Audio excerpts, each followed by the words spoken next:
Let me start with a disclaimer. I'm not a mechanic, but I'm willing to try things. I learn a lot by watching YouTube videos, and I'm having an issue with my 2004 Honda Odyssey minivan, this LX model, and I wanted to show you what I've gone through to resolve my issue. This could resolve two different problems. It could be a bad turn signal switch in your Odyssey van, or it could be the turn signal relay, and I have a little information about both of those. According to someone at Napa Auto Parts that I spoke with, they looked at an electrical diagram and they told me that the turn signal switch, I was able to tell them that my hazard lights worked properly. He said the hazard lights go through the relay switch. So if the hazard lights are working properly, but the turn signal is not working, then that would mean that it's the turn signal switch, which turned out to be the case in my situation. If your turn signal and your hazards aren't working out, I'm assuming that would mean that the problem is with your relay switch, which is a cheaper item but a lot harder to get to.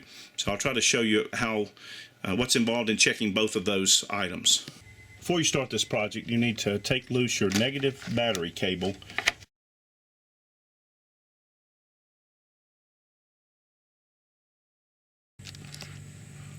All right, after you've removed the 3 screws on the bottom, one here, here, and here, once they've been removed, then you can take a screwdriver and pry this apart.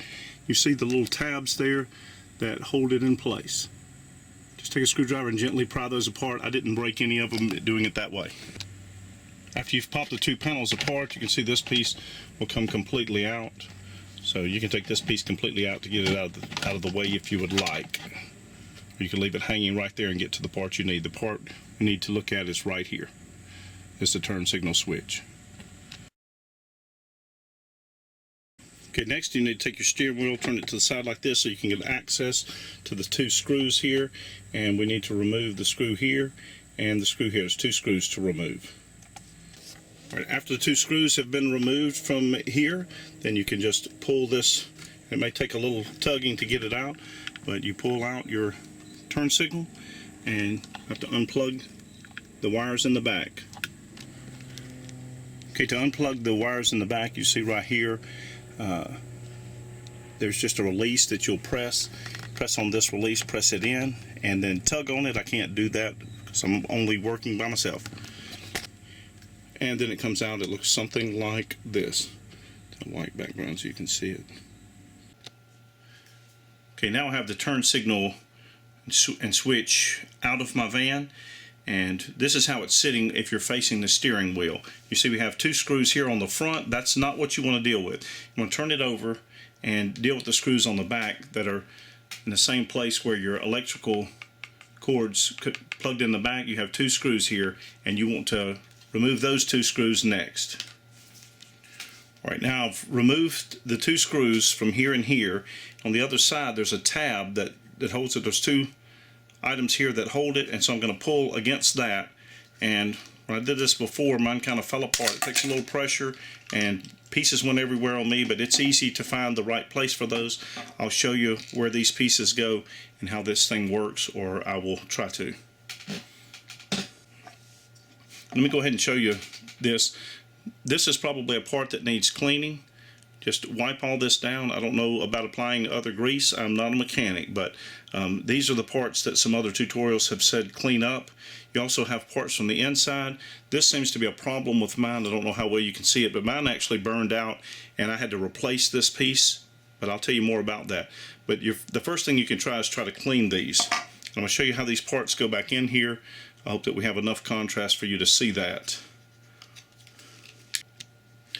Okay, a couple of things happened when I pulled this apart and pieces went everywhere. This piece right here, you can see hopefully the white piece in here that clicks back and forth in the turning of the turn signal. The underneath side of this has a groove in it. So you put that groove into that portion so that when it's there, then when I turn the turn signal, it slides either direction. And so I'll have that piece in there. This piece, and looks like the one that's burned out on mine, actually could fit in here 2 different ways on this side. I had to use this part to determine which way it would go, but I saw if this part's like this, then the connectors here go on this side, on the right side for me, and so I needed this to go on the right side as well. And there's a groove here that's more towards one end. I want that short end on the top side of this thing as I hold it like this. There's a little black part that it goes over the top of, and once you get it in there, then you'll see what happens, hopefully. Now, when I change my turn signal, it's sliding that piece up or down based on which direction I'm trying to turn. So that piece will go there. There's another tricky thing. This small little copper piece came off. Don't know how well you can see it. Hold it over here to see. It's a small copper piece here that came off. And the copper piece is going to go on here. You'll be able to see where it fits. It's like a seesaw. You put it on top of that so that it can actually seesaw back and forth. It'll seesaw back and forth, making a connection, and then the white piece, and yours may stay on. Mine just fell off every time I pulled it apart, but yours may stay on. But when I connect this back, there's two white clips. If I get it lined up on there properly, it should slide right in.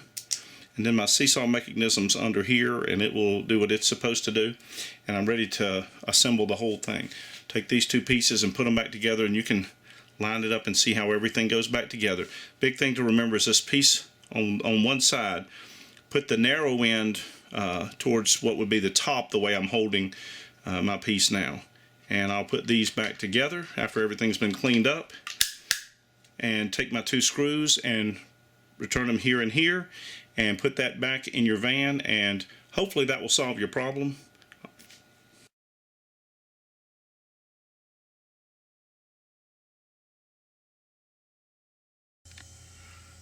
Right, the next thing I did was remove this plastic piece. There's a part right in here holding it. I just pried that out and popped it out. It's kind of rubber, but it appears to be threaded. If you can get something to unscrew it, that might work better. But I just pried and popped this off when I did it. Okay, I've removed this piece right here so that I can get access to the area I need to get to up in here. Alright, next thing I'm going to do is I'm going to pop this fuse cover off. So just get it popped off out of the way so that we can start removing some of these wiring harnesses, or whatever they're called. To begin with, I have to unclip this because this wire runs right over the top of this whole section that's got to come out. This all has to come out, and you'll see what that looks like here in a minute. So to begin, I've got to start popping and unplugging all these various wire harnesses by the clips. You press in on the clip, and I'll show you that on one of the later ones when I can get some video of it. But we got to pull every one of those out. The challenge of getting this thing out of here is you've got to push in right in this area. Can't tell if I'm really doing it. It's hard to video here. But you've got to push this in, and while you're doing that, take some pliers and grab the side of the thing. You can grab on the white. The white part comes out. Grab on the white and pull it out. So it took a little time, a little effort to get these out because it's just tough to get to them. Okay, when you're removing the wiring pieces, the part you'll see is this part right here, and you see when I press it with my thumb, hopefully you can see that goes in some, and that's just releasing it. So you've got to press that in with a screwdriver and then get something to pull the whole thing out. While this was plugged in, I'd have my pliers squeezing either side of it. I would mash in that release and then pull this out of the section. Pretty difficult to do though. I'm going to fight a glare here, but now that I've unplugged all the wiring, there's a nut right here.